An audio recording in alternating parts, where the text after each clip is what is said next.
www.libradio.org. Il y a un avant et un après Libradio. On a eu une fois une personne de droite qui a débarqué avec un taser et qui nous a un peu menacés. Bon, l'histoire est cocasse. Au final, il était évidemment alcoolisé et il s'est tasé lui-même. Mais c'est le plus gros incident qu'on a eu. Et encore une fois, on a réussi à gérer ça diplomatiquement. Et voilà. Les activités. Alors, quelles activités y a-t-il à l'intérieur et à l'extérieur? À quoi passez-vous votre temps? Je vous pose cette question-là parce qu'on sait bien que des fois, le simple fait d'attendre comme ça, c'est un peu bof-bof. Mais ça n'est pas votre cas. Et notamment, il y a cette collaboration avec des agriculteurs, si je me trompe pas. Mais j'aimerais bien vous entendre là-dessus. Alors, voilà, les activités à l'intérieur et à l'extérieur, c'est quoi? Est-ce que vous fabriquez des trucs? Est-ce qu'à l'extérieur, vous collaborez avec des gens? Dites-nous. Je pense qu'il faut voir la ZAD un peu comme une micro-ville en fait, ou un micro-village. Enfin, il s'y passe vraiment la blinde de choses en fait. Je voulais un peu introduire par ça pour poser un peu le contexte, mais c'est clair que t'auras de tout. T'as du coup des gens qui vont chercher de l'eau, t'as des gens qui construisent des trucs, t'as d'autres personnes qui font de la médiacom. Enfin, c'est assez vaste. Mais je pense qu'on peut chacun un peu dire ce qu'on fait un peu plus dans nos journées personnelles. Mais vraiment, je pense que si tu posais la question à chaque personne qui ont passé une semaine sur ce lieu, t'aurais des réponses très différentes. Et moi, il y a des tâches, ça fait un petit bout de temps quand même que je suis là, que j'ai même pas encore eu le temps d'essayer de faire. Donc, mais ça veut dire qu'on ne s'ennuie pas. Ah non. Alors voilà, on peut résumer sans qu'on entre trop dans le détail qu'à l'intérieur, ça fourmille, que j'imagine, voilà, il y a des ateliers, il y a des échanges de savoir, il y a plein de choses comme ça, j'imagine. Il y a aussi cette volonté de partage de savoir, de connaissances, de savoir aussi que nous, on détient pas tout, on est là pour apprendre. Donc, il y a des gens qui viennent de l'extérieur pour donner des ateliers, il y a des gens à l'intérieur qui donnent des ateliers. On sort aussi aller rencontrer d'autres gens. Et il y a vraiment cette volonté aussi de réunir et de créer une sorte de réseau, de mouvement qui est interconnecté et d'avoir une sorte de convergence des luttes. La beauté aussi de ce lieu, c'est aussi un peu de la possibilité de se laisser inspirer en fait la journée et un peu de regarder de quoi on a envie de faire aujourd'hui et puis de se mettre, de chercher des alliés pour faire cette chose que tu as envie de faire. Et puis ça laisse ouvert aussi. On n'a pas besoin de le faire de 8h à 5h le soir. C'est complètement ouvert quand est-ce qu'on a envie de faire quelque chose. Oui. Donc le droit à la paresse est également un droit qui a cours au sein de la ZAD. Absolument, oui. Très bien. Est-ce qu'on peut résumer en disant que les barricades sont résolues mais poreuses et que donc vous n'êtes pas en situation de siège, même si pour certaines choses, effectivement, vous vous protégez, mais qu'en même temps, les alliés, comme on vient de le dire, facilement peuvent accéder, qu'il y a des interactions et que des gens peuvent vous visiter, rester même un petit moment sur place pour comprendre ce que vous faites. Ouais, la ZAD, c'est, on est ouvert à toute aide et on essaye d'être accueillant avec toutes les personnes qui veulent venir nous aider. Il y a évidemment un peu une culture de sécurité qui est mise en place pour protéger les différentes personnes qui habitent le lieu et qui le font vivre. Mais globalement, comme tu dis, nos barricades sont poreuses et on essaye de partager avec le plus de personnes de l'extérieur. On a un peu aussi cette volonté qui est malheureusement mis à mal aujourd'hui, évidemment, comme pour beaucoup d'autres lieux avec le Covid. On a cette volonté d'être un peu un nœud du réseau militant et puis d'accueillir d'autres collectifs et de pouvoir vraiment partager et être un peu un espace qui est accessible aussi aux autres collectifs pour partager des connaissances, pour grandir et pour renforcer notre mouvement qui est quand même multilutte et assez large. Ouais. Et puis alors, s'il y a ces collaborations avec les paysans, les agriculteurs du coin, non ? On a plusieurs collaborations avec plusieurs paysans du coin. On sort du creux de l'hiver, du coup, ces collaborations reprennent Quand Oui. on arrive en octobre, on avait pas mal de taf avec différents agriculteurs du coin. On était par exemple récolter des haricots ou planter des graines en dormance pour l'hiver. Enfin, il y a plein de petits projets qui se sont mis à gauche à droite, des fois en troc, des fois juste pour échanger, et pour partager, des fois aussi juste par passion et par envie de développer un peu l'agriculture locale et d'aider les paysans. Et c'est clair que c'est des échanges qui sont assez riches. Et d'ailleurs, aujourd'hui, c'est drôle, c'est vendredi et c'est le jour où on va justement bosser dans une ferme qui est dans le village même où se trouve la ZAD. Alors, encore quelques questions comme ça sur les côtés plutôt sympas du truc, et puis après, on viendra sur les sujets qui fâchent, et notamment, bien entendu, la Golsim. Mais avant cela, j'aurais encore voulu vous questionner sur, si vous êtes d'accord, hein, si on prend un petit peu de temps, mais moi, ça me paraît super important de prendre ce temps, quoi. Ouais, avec plaisir. Ça vous va? Ok. Alors, on y va. Les voisins, les habitantes et les habitants, sont-ils des ennemis ou des alliés? Ou ni l'un ni l'autre? Ce qui me surprend chaque fois, en fait, ici, c'est qu'il y a des gens, des personnes qui passent et ils disent, ils disent que c'est super ce qu'on fait, c'est tellement beau, ils nous soutiennent à fond. C'est vraiment, ça nous enfin, à moi personnel, ça me réchauffe le cœur de voir chaque jour des gens comme ça aussi, qui passent juste vite en vélo, faire leur petit tour de vélo en disant ah ouais bonjour, et puis on leur répond bonne balade ou quoi. Mais c'est très c'est un beau échange. Et puis après, il y a des gens qui restent aussi, qui discutent, qui nous posent des questions, comment justement ça fonctionne, quels sont nos besoins, qui sont vraiment très ouverts et très chaleureux aussi. Et puis c'est toujours la question comment nous soutenir. Et puis ils voudraient tellement faire plus pour nous. Et puis pour en fait toute cette lutte, et puis que tout ce monde, toute cette société, en fait, ça va pas comme ça. Et puis on est un super exemple. Et puis qu'ils aimeraient trop nous rejoindre, mais justement ils sont encore dans cette société. Et puis ils savent pas comment sortir. Et c'est vraiment pour moi, ce sont des moments qui me donnent beaucoup de force. Je pense que aussi, en tout cas localement, enfin, ça fait quand même des dizaines et des dizaines d'années que la Farge aussi est présente. Je dirais même 45 ans. Alors, 1951, ça a commencé, ça fait un moment, hein, ouais.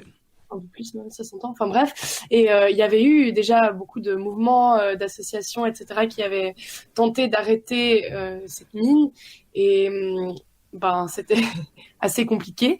Et du coup, j'ai eu rencontré des personnes ayant fait partie de ces mouvements à l'époque et même encore aujourd'hui, et en fait, qui ont vu que c'était impossible en fait d'arrêter la Fargelsim par ces biais-là, ou en tout cas très difficile, et qui du coup aussi étaient reconnaissantes de notre présence. Après, je pense que, enfin, il y a pas, c'est pas toujours rose et enfin rose. Non, c'est pas toujours Positif. c'est pas toujours positif. Je pense qu'il y a aussi des personnes avec qui c'est très difficile d'entrer en discussion, et des personnes qui sont opposées, bien sûr, à notre mode d'action. Et c'est aussi intéressant, ces questionnements-là, mais c'est vrai que parfois, ça peut être assez intense, les échanges. D'accord. Mais voilà, quoi qu'il en soit, on peut dire que l'assise, elle est positive, et que c'est tout de même, vous êtes tout de même dans un écosystème qui non seulement est beau, on l'a vu tout à l'heure, abîmé malheureusement par cette présence, ce parasitage, cet extractivisme, mais que la population locale a conscience, comme tu viens de le dire, de ce que vous représentez, des valeurs qui vous portent, quoi. Je pense qu'on peut dire ça. Après, je pense que bon, c'est comme ils l'ont déjà dit, c'est un combat qui est déjà présent depuis longtemps dans le village des Clépans et dans le village de la Sarra. Après, je pense qu'il y a quand même une polarisation assez forte dans les opinions dans ces deux villages. Ben, il y a ceux qui viennent nous voir et qui donc du coup sont passablement beaucoup pour nous et qui nous soutiennent. Il y a quand même pas mal un soutien assez fort, mais il y a aussi quand même du coup ceux qu'on voit moins, qui sont plus à soutenir la Fargelsim en tombant un peu dans leurs panneaux, comme on parlait avant hors antenne, de greenwashing, qui viennent nous dire, il y en a 2-3 qui ont pris quand même la peine de monter, venir discuter, qui nous parlaient du fait que les carrières, ça devenait des endroits extrêmement avec une biodiversité incroyable parce que ça crée des endroits uniques, par exemple pour des oiseaux, ce qui n'est pas faux, mais non, mais ça, c'est ce qu'on appelle une victoire à la Pyrrhus, c'est-à-dire que c'est une victoire qui a un coût tel que c'est plus une victoire, quoi. Je veux dire, non, mais tu vois, non, mais c'est comme quand on parle de l'excivilisation pour aller extraire de l'or, hein, on sait que la Suisse, voilà, ou même de l'uranium, c'est qu'on y va avec des produits tellement toxiques que oui, bien entendu que la nature d'une certaine manière va se réapproprier, et c'est bien sûr, mais n'empêche que le coût est quand même vachement lourd, quoi. C'est exactement ça. Et du coup, on remarque, il y a ces habitants qui sont un peu, j'ai l'impression de ma vision de la situation, tombés un peu dans le panneau de ce greenwashing et qui disent aussi, évidemment, les avantages financiers parce que c'est les Clépans, du coup, c'est une commune, du coup, qui reçoit beaucoup d'argent de la Farjolci, mais du coup, il y a aussi des impôts qui sont moins forts, ça crée des emplois. Même si on voit aujourd'hui que les emplois, la plupart des personnes n'habitent pas et Clépans même. Enfin bref, il y a quand même une scission et une polarisation de l'opinion qu'on ressent et qui est assez forte dans le village et dans notre occupation et qui était déjà présente même avant notre occupation. Et c'est vrai que des fois aussi, on a quand même eu quelques visites de personnes assez, voire très à droite et assez offensives sur notre lieu, qu'on a heureusement avec moult manières et mesures diplomatiques réussi à partir sans trop d'encombre. Mais on a eu quand même 2-3 petits accrochages, on va pas se mentir, et c'est quand même, on sent quand même une polarisation assez forte dans le village. Totalement, les gens qui viennent chez nous, c'est beaucoup de soutien, beaucoup d'amour. On a aussi la possibilité dans le village, comme je l'ai dit avant, d'aller chercher de l'eau. On a des gens qui nous achètent du bois et il y a aussi des gens qui nous permettent d'aller nous doucher parce que notre système on a des douches, mais qui sont quand même passablement précaires et pas toujours très chaudes sur la colline. Donc voilà. D'accord, donc rassurez-moi, vous essuyez des incidents, mais qui restent relativement gérables et qui vont pas au-delà j'imagine, enfin j'espère, de l'algade, enfin de l'échange verbal. Enfin vous recevez pas, parce que voilà, on vend des fois d'entreprises qui sous couvert peuvent se comporter vraiment très très mal. Ok, alors écoutez, j'aurais encore voulu savoir, donc là on a parlé des voisins ennemis ou alliés. Alors justement, ces alliés, quels sont-ils? Vous avez déjà ébauché la réponse, vous avez dit qu'il y avait des individus qui venaient, qui vous visitaient, également d'autres collectifs. Voudriez-vous nous parler un petit peu de vos alliés et des rapports que vous avez installés avec LZE, d'entraide et tout, ou est-ce que c'est un sujet un petit peu sensible? Dans les alliés, il y a beaucoup de choses. Il y a notamment justement d'autres collectifs. Comme vous me corrigez si je dis des bêtises. Le départ des donc je disais que il y a différents collectifs et d'autres luttes aussi qui nous soutiennent, comme les climate strike, les luttes féministes, les XR et ce genre d'autres mouvements. Et puis aussi des associations et certains partis politiques aussi qui nous soutiennent en fait tous de différentes manières, que ce soit des choses très matérielles à des soutiens vraiment plus, je dirais, philosophiques ou politiques et qui créent en fait tout un univers et médiatique et réel autour de la ZAD et d'échanges, quoi. D'accord. Quelqu'un veut ajouter quelque chose? Ou c'était complet selon vous? Donc XR, on va juste dire XR, c'est Extinction Rebellion. Je peux peut-être juste ajouter que on a aussi une grande collaboration avec l'association de la sauvegarde du Mormon. Oui. Et elle lutte depuis longtemps déjà pour cette colline. Qu'en est-il des autorités communales? Voilà, quel rapport avec LZE? Sur quelle position sont-ils et sont-elles? On est au devant, si je me trompe pas, chez vous, parce qu'à Genève c'est également le moment, mais voilà, il y a des élections communales qui approchent, si je ne me trompe, chez vous également. Est-ce que ça peut servir à quelque chose? Est-ce là un levier sur lequel on pourrait peser? Mais en tout cas, voilà, quelle est leur position et quels sont les rapports qui ont cours avec LZE? On n'a pas de grands rapports avec la politique. D'accord. Non, mais parce que certains auraient pu faire l'effort de se mouiller, quoi. Avec en tout cas, avec la commune de la Sarah, c'est une situation un peu compliquée. Ils sont pas très contents de notre présence sur la colline. Ils ont d'ailleurs poser une plainte par rapport à l'insalubrité de la maison. Enfin, en fait, ils ont demandé à Holcim de poser la plainte. Ouais, en gros, bon, il y a un historique, il y a un peu un historique avec la commune de la Sarraz. Bon, on a été discuter avec eux au début de l'occupation, ce qui s'était extrêmement, voire très bien passé, où à la fin ils nous ont dit qu'on était tellement convaincants qu'on devait se lancer en politique, mais on leur a expliqué gentiment que c'était plus notre mode d'action parce qu'on n'y croyait plus trop. Cependant, voilà. Ça reste une commune un peu de droite et il y a des gens au sein de la commune qui nous soutiennent, mais majoritairement pas, surtout pas le syndic.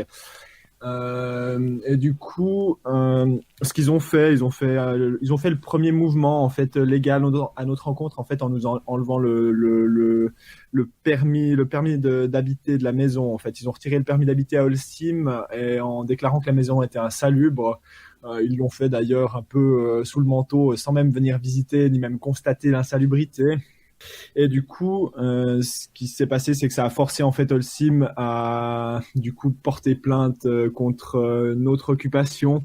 À l'époque, Holcim a pas été très réactif sur le fait de notre occupation. On a quelques doutes que c'était un peu lié au fait que c'était juste avant les votations sur les multinationales responsables et qui voulaient pas faire trop de vagues le mois qui restait avant la votation. Mais du coup, ce mouvement de la commune, du coup, qui était quand même assez offensif, a lancé un peu les hostilités judiciaires, quoi. Est-ce que vous pensez qu'on peut aller même jusqu'à des situations de collusion où on sait qu'évidemment les montants à la clé sont importants et que Holcim, avec son comportement sur lequel on va revenir, eh bien, pourrait avoir, enfin voilà, sans aller dans la parano ou quoi, mais pourrait faire des signes, des appels du pied aux politiques en disant nous on est là, on amène de l'argent. Donc il faut que vous nous dégagiez ces gens parce que leur projet c'est d'avoir cette énorme extension de la carrière et d'extraction du calcaire pour le ciment. Alors c'est probable, hein. Enfin c'est assez complexe parce que actuellement la carrière actuelle se trouve sur la commune d'Éclépant, le projet d'extension se trouve sur la commune de la Sarraz. Du coup jusqu'à maintenant la commune de la Sarraz du coup qui a un peu lancé les hostilités profitait pas directement de Holcim, mais ça va évoluer. D'accord. Il y a une autre carrière qui se trouve actuellement sur la commune de la Sarraz, mais il y a une deuxième carrière dans le village. Donc ouais, comme on peut le voir par exemple dans le documentaire mis au point, Holcim est extrêmement bien implanté. Les gens qui travaillent là-bas, enfin surtout dans des postes de direction, etc. À l'époque, c'était de moins en moins actuellement, vu que ça s'est pas mal délocalisé, mais c'était quand même pas mal de personnes du village qui travaillaient chez Holcim, et du coup, un peu toute la vie de ces deux villages est un peu habitée par ces carrières. Et du coup, c'est clair que autant l'intérêt financier que les gens qui ont travaillé là-bas pendant des années, c'est clair qu'ils ont été un peu séduits et pris par la main un peu par Holcim ces dernières années. Et ils ont clairement un pouvoir dans le village qui est assez fort, quoi. Concernant les médias, là, il me semble qu'il y a une couverture tout de même qui a cours et puis avec, comment dire, une forme de regard, de distanciation assez intéressante ou pas.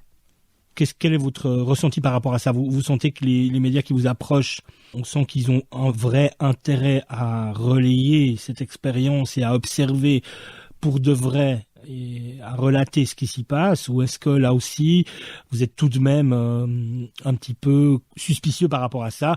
Je vous pose la question parce que dans certaines ZAD, et effectivement si on parle de cette ZAD historique, disons de Nantes, hein, Notre-Dame-des-Landes, eh bien là il était vraiment plus question que les médias les approchent, hein. C'était des automédias à l'intérieur qui produisaient l'information parce qu'il y avait vraiment de la calomnie, quoi.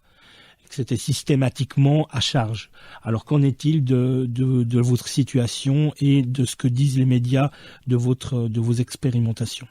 Je pense qu'on a eu beaucoup de contacts avec les médias extérieurs aussi. Après, je pense que ça dépend beaucoup du type de médias. On a eu des médias clairement de gauche qui sont venus avec des propositions aussi plus poussées. Par exemple, on a bientôt, plus qu'un article, en fait, une grande place dans le journal Moins qui va nous être dédiée. Il y a eu Super. différents médias aussi alternatifs qui se sont approchés de nous, qui ont fait des sortes d'enquêtes ou de discussions plus poussées avec nous. Et puis, je dirais que les médias plus grand public ou les médias plus globaux sont aussi passés. Et ça, je trouve que globalement, ça s'est bien passé. Après, c'est clair on peut pas gérer tout ce qui sort et ce qui se dit sur nous, mais j'ai l'impression que généralement, c'était plutôt des bonnes choses. Je suis d'accord avec ce qui est dit. Je suis aussi assez surpris que les médias, aussi vraiment les médias un peu, comme tu as dit, globaux, ils ont quand même... c'était pas mal. Ils étaient quand même assez bien ou bien corrects, ce qu'ils ont dit. C'est quelque chose de nouveau, on sait pas trop comment ça va évoluer, ce que c'est, et puis du coup c'était vraiment un peu de la curiosité, ouais. Du coup, j'ai quand même peut-être un point de vue un peu plus négatif quand même sur les médias que je voulais souligner. On remarque quand même que les médias grand public surtout, ils évitent le fond du sujet et ils restent extrêmement en surface en fait. D'accord. Et on a mis pas mal d'énergie pour communiquer vraiment toutes les implications que le béton a, les alternatives, la profondeur de la crise climatique et écologique actuellement et son invisibilisation. Et puis on se retrouve avec des médias qui vont vraiment en surface et ou dans l'émotionnel, où ils vont juste relater des témoignages très émotionnels de « Ah, je suis triste que la nature soit détruite », ce qui est vrai, mais ce qui invisibilise beaucoup souvent un peu vraiment le fond du problème, les alternatives, pourquoi on fait ça, et puis aussi peut-être le fait que cette colline, c'est une bataille dans une grande guerre pour le vivant, où vraiment on a une lutte qui est...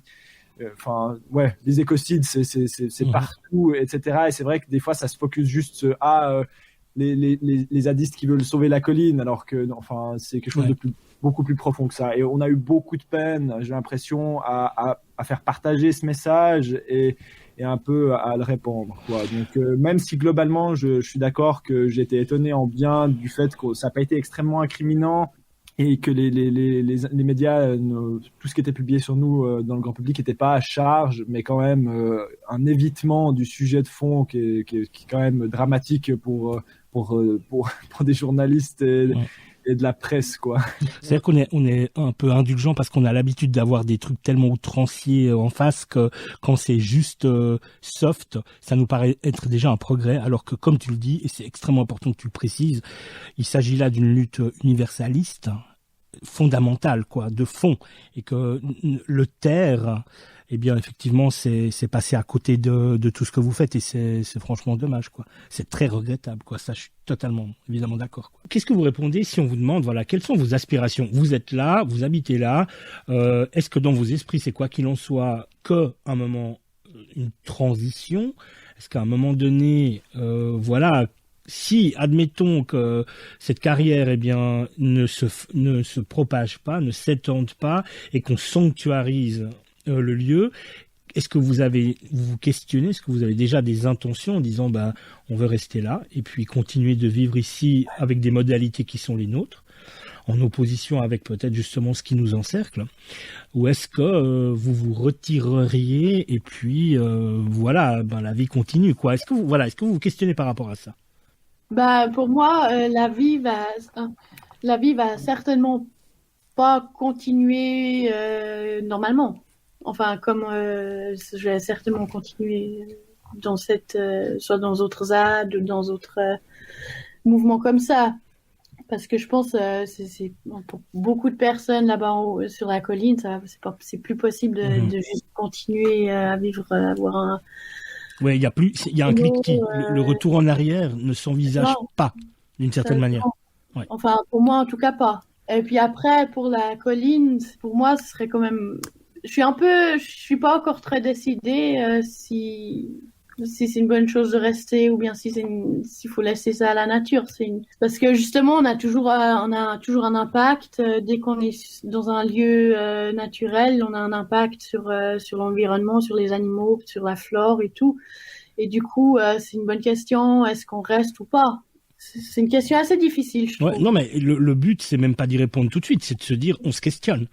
ce processus-là de concert réconcilié de l'intelligence collective, d'être ensemble horizontal pour pouvoir se dire les choses complètement, eh bien, c'est en soi une réussite. C'est déjà un dysfonctionnement pour la manière dont on fonctionne dans le monde réel, dans le monde qui nous entoure. Le simple fait de se questionner de manière horizontale avec ces modalités-là que vous avez mises en place, c'est déjà, je trouve, quelque chose de fondamental. Et c'est là où c'est intéressant, c'est de se dire qu'est-ce que ça va produire, que cette réflexion tout à fait inédite, vers quoi ça va nous mener, quoi. Voilà, enfin, quelqu'un d'autre veut réagir par rapport à ça. Donc, il y a vraiment les deux axes. Il y a le fait de se dire, est-ce que nous, on se sentirait de retourner dans le monde d'avant, et ça, c'est le premier volet, ou est-ce qu'effectivement, là, après une telle expérimentation, après une telle charge émotionnelle, on peut plus. Et puis, la deuxième chose, c'est effectivement, est-ce qu'on souhaite rester là, ou est-ce que, bien, ce projet pourra vivre autrement ailleurs? En tout cas, à titre personnel, moi, je me sens absolument pas de rester sur ce lieu. Pour moi, c'est un lieu éphémère, un lieu de lutte qui visibilise un problème réel, local et global, et que, bien sûr, personnellement, je compte continuer à lutter contre ce problème global dans d'autres localités, mais ce lieu, c'est un lieu de biodiversité incroyable, et qu'il vive. Ouais. Par contre, vous, de manière personnelle, vous vous sentiriez de revenir à ce monde-là qui est ce monde du dehors d'une certaine manière, ou est-ce que personnellement vous serez amené, vous pensez à continuer à expérimenter le logement collectif, avec tout ce que ça contient de positif, bien entendu, mais également les moments un peu de crise, quoi. Bon, après, je pense que vivre en ZAD de manière, c'est quelque chose qui demande beaucoup d'énergie. Pour avoir un peu le contexte, il y a un tel roulement de personnes, il faut avoir une telle énergie sociale que peut-être que vivre en ZAD toute sa vie, c'est peut-être pas l'objectif, ou c'est peut-être pas possible pour tout le monde, mais en tout cas, c'est clair que de manière plus large, une fois qu'on a vécu dans ces lieux, qu'on se rend compte de l'aisance sociale, de l'absence de tabou, de cette un peu faculté supérieure à communiquer entre les personnes qui créent, parce qu'on sort un peu des codes et de la manière dont la société nous a construites. C'est clair qu'il y a pas de retour en arrière qui est possible, en tout cas pour moi, et je pense pour la plupart de mes copains qui traînent sur cette colline. Et je pense que on se rend quand même pas mal vulnérable en étant sur cette colline, en mettant quand même en jeu nos vies, nos personnalités civiles. Et je pense que dès le moment où on a un peu fait ce chemin de pensée, le retour en arrière va être extrêmement compliqué pour beaucoup. Et puis c'est clair qu'on s'inquiète déjà de comment on va faire dans le contexte actuel qui est assez tendu niveau légal pour qu'est-ce qu'on fera ensuite, quoi, si on perd ce lieu, quoi. Mais c'est clair qu'on va pas pouvoir retourner dans nos petits appartements et dans notre petite vie d'avant et retourner travailler dans des jobs qui détruisent la planète, quoi. C'est juste impensable. C'est-à-dire que c'est également, d'une certaine manière, un laboratoire, la ZAD, parce que, comme vous le dites, la charge émotionnelle, mais également rationnelle, parce que c'est des pratiques également qui font que ça nous change et ça nous implique tellement fort que derrière ça, il y a une prise de conscience qui a lieu et qui fait qu'on ne voit plus le monde de la même manière. Un peu comme la pilule rouge dans Matrix. Ouais, exactement. Non, mais c'est important de le dire, également pour les personnes qui vont nous écouter. Je pense aux étudiantes et aux étudiants. Il y a une expérience de vie intense et qui est radicale au sein des ZAD, également pour tout ce que vous venez de dire. Anne, tu veux t'exprimer par rapport à ça? Bah oui, pour moi, c'est justement, je crois que je l'ai déjà dit que je vais jamais pouvoir. Ah oui, pardon. C'est vraiment un lieu, j'ai jamais vécu aussi beaucoup de moments intenses dans tellement peu de temps, et puis c'est juste une richesse absolue, quoi. Ouais. Et c'est un laboratoire aussi, voilà, il y a chaque jour qui est différent, et c'est un laboratoire, on regarde ce qu'on peut faire avec nos capacités. Retrouve les directs, les podcasts et la newsletter sur www.libradio.org.